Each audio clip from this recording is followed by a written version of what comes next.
Did you know that after English, Vietnamese is one of the top 5 most spoken languages in the US today? According to 2019 Census Bureau data, Vietnamese is spoken by over 1.5 million people living in the US today.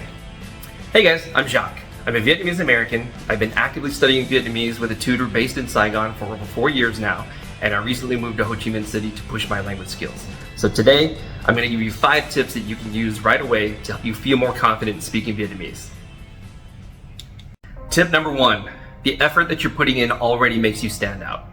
In his book, Born a Crime, Stories from a South African Childhood, Trevor Noah says, Nelson Mandela once said, if you talk to a man in a language he understands, that goes to his head. If you talk to him in his language, that goes to his heart. He was so right.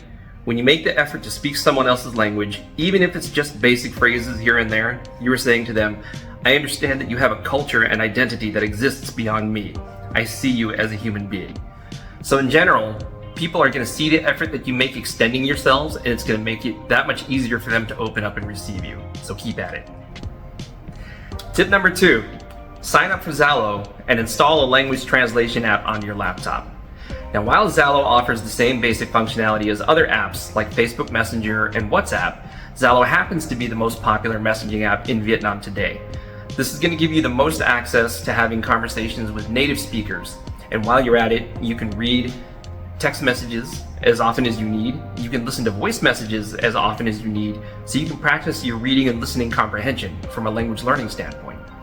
On top of that, while you're keeping in touch with family and friends in the country, many businesses will also communicate with you via Zalo. So if you need to place that food order for delivery, or if you want to call that cell phone store and then RSVP that new phone case you've been looking for, you can practice having business conversations in Vietnam as well. As far as the language translation app goes, I like to use Q Translate. Not only can you choose from your favorite language translation source, such as Google Translate, but my favorite feature is that you can set a global hotkey so that you can translate anything that you highlight from any program at any time. So for example, if I highlight this message in Zalo and I press Control Q, I get a pop-up with the translation on the spot. That's a lot of copying and a lot of pasting and a lot of browser tabs that I don't have to mess with. And so it's going to drastically improve the speed of your lifeline when you don't know what somebody said. So install that and have it ready to go. Tip number 3, when reading or speaking, practice chunking out your sentences into groups of 2 or 3 words at a time. And you're going to find that not only does this give you a bit of a mental kick when it comes to processing vocabulary, but it's also going to enhance the flow of the words coming out of your mouth when you actually need to say something. Now, as you get deeper into this practice, you're going to see certain phrases where these words go together all the time. And so as you get used to more of these 2-hit and 3-hit combos, it's going to be much easier for you to form complex sentences in the long run. So examples of 2 hits. You're going to see bao nhiêu, which means how much. Or you might also see phải không, which you'll find at the end of the sentence asking if something is correct. Okay, examples of 3 words at a time, you might see không phải là, which means this is not.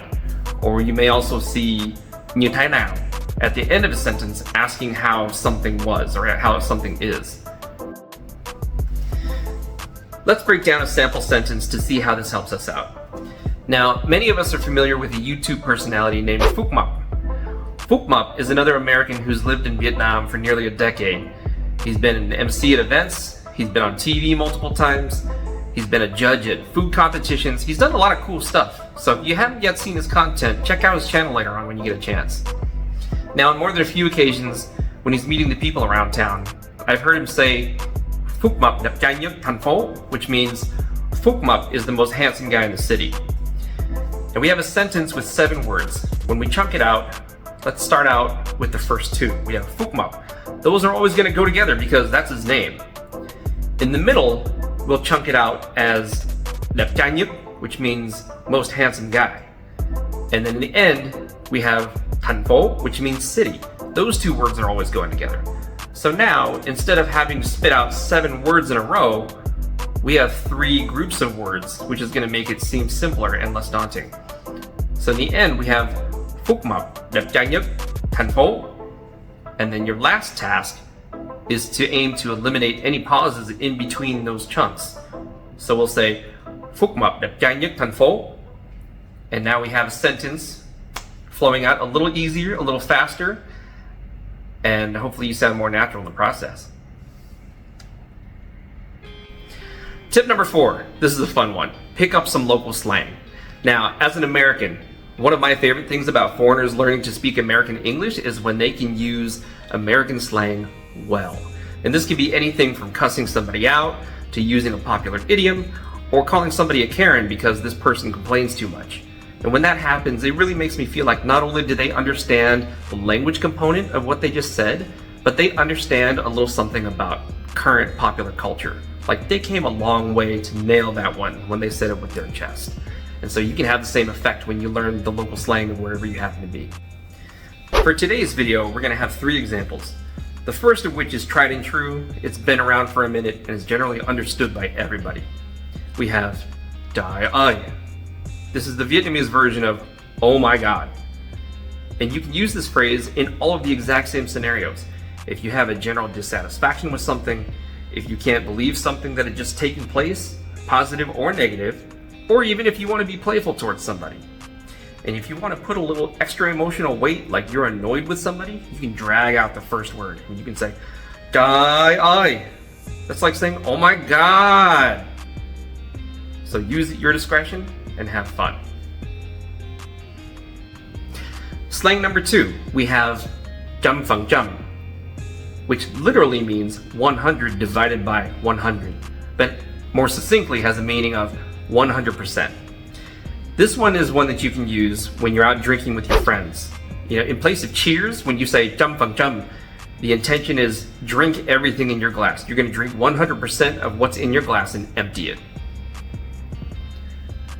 Slang number 3 is one of my current personal favorites. We have "hai now." Hai means harmful or damage, and now means brain. So when you put these 2 words together, you get brain damage. This phrase is used when you want to express that something is difficult to understand. If you wanted to be more simple and more literal, you can also say "khó hiểu," which means hard to understand. But if you want to be extra about it, you can say "hai now." So I've actually had a few instances while out at coffee with friends where I actually dropped "hai now," and somebody in the group would start cracking up and they said, "Oh my god, how do you know "hai now?" As if that's something that only locals know. And so I felt like I got an honorary Saigon resident card as a result of using this slang. So I hope it helps you too. Tip number 5 is going to be the most challenging tip in this list, but it's going to get you the most mileage when it comes to learning the language and connection. And that is to ask for help and feedback. Now, when learning a new language, you're going to run into times when you don't understand everything that somebody says, or you're not going to understand everything at all. And the best thing that you can do is to let them know. Call out your experience and ask the other person to help you out. Here are some examples. First, we have "tôi chưa hiểu," which means "I don't yet understand." Side note, "tôi" is an age-neutral and gender-neutral term that you can switch out based on who you're talking to. Second, we have "nghe không rõ," which means "didn't hear clearly." You can use this sentence to let them know that you need the other person to repeat what they said. Third, we have "nhắc lại từ từ được không," which means repeat again slowly. Is it okay? So this is a more direct request to ask the other person to help you out by repeating what they just said, but at a pace that you can understand. If you're feeling extra ambitious, you can preface any of these examples with "tôi vẫn đang học tiếng Việt," which means "I'm still currently learning Vietnamese," and sets the context for what you're about to say. So for example, if you say "tôi vẫn đang học tiếng Việt, nhắc lại từ từ được không?" The 1-2 combo means "I'm still currently learning Vietnamese. Say that again slowly. Is that okay?" And every time that I've used that, the other person has stepped up and helped me out. So it's a great way to extend yourself with a little humility and a little vulnerability, and serves as a solid invitation for them to help you out. That wraps our video on 5 tips to speak Vietnamese with more confidence. I hope you're able to take something from this video and surprise an unsuspecting somebody that you care about, whether it's your boyfriend, your girlfriend, their parents, your parents, somebody at the nail shop, or the woman who sells banh mi around the corner. If you do, drop a comment below and let me know how it works out. Until then, if you found this video to be helpful, smack that like button, consider subscribing, and I'll see you next time.